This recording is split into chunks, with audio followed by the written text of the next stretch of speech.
What advice would you give yourself as a teacher?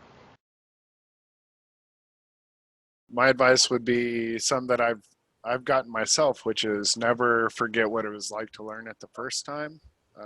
Because once again, if you know how to drive a car and you've been doing it a long time, to teach someone how to drive, I mean, there's a lot of things going on there. It might just be make sure not to hit other cars, and but you have to check your mirrors, make sure your seatbelt's on, defensive driving, there's just a lot of parameters.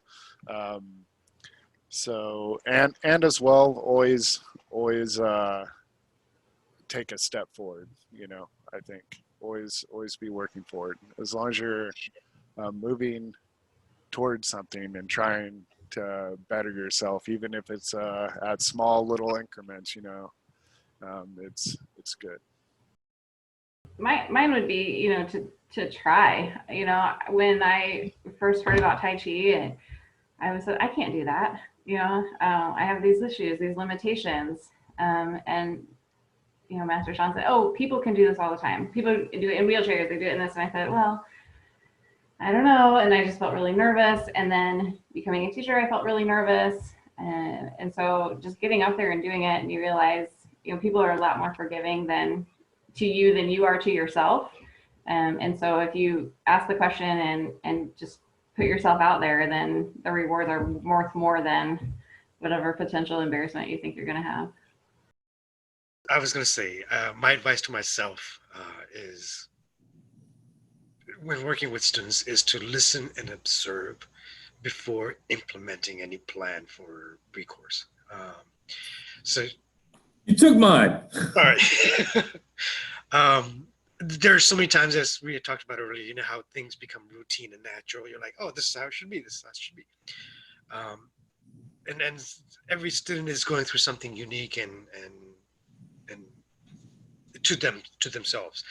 And the normal tendency, the normal metaphors we may have, the usual analogies we use, it's so easy to divert back to them, that paying attention to that student at that moment, that precise moment, is probably the biggest thing. And then being able to say, okay, based upon their learning style, based upon the tools that I have in my belt, which one applies here perfectly, instead of just saying, oh, here's my hammer, you're the nail.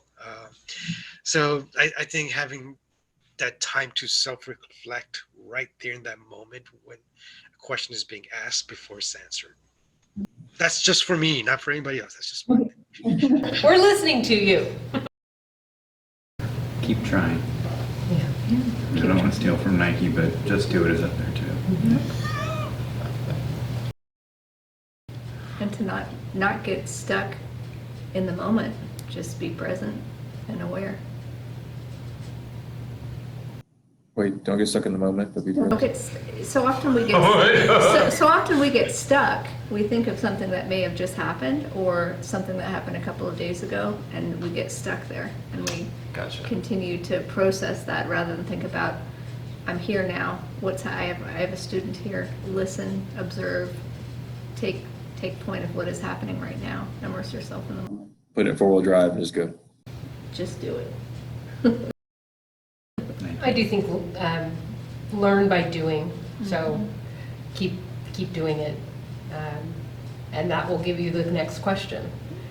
The next thing you do will help you to learn the next question. I think all of us as teachers have always said, bring your questions. And what your questions do is show that you are trying. You're learning. You're trying to figure something out because you have a question now.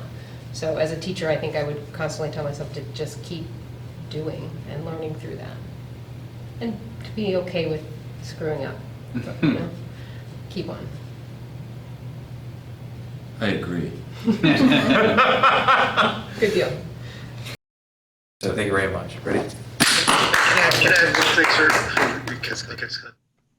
Or did you already cut it?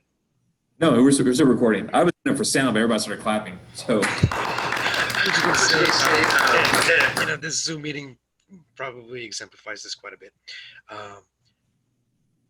I'm sitting here while the group is out there and we have a couple of absent instructors.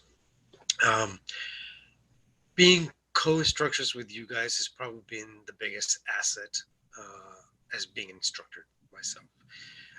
I think your guys' support is, we're parts of we're all spokes of a wheel that's heading, right, that's moving in constant movement somewhere. So I just want to say thank you for being there for that. And I think that's probably been the best thing for me in Tai Chi. Nice words. Thank you. Now you can say cut. Cut.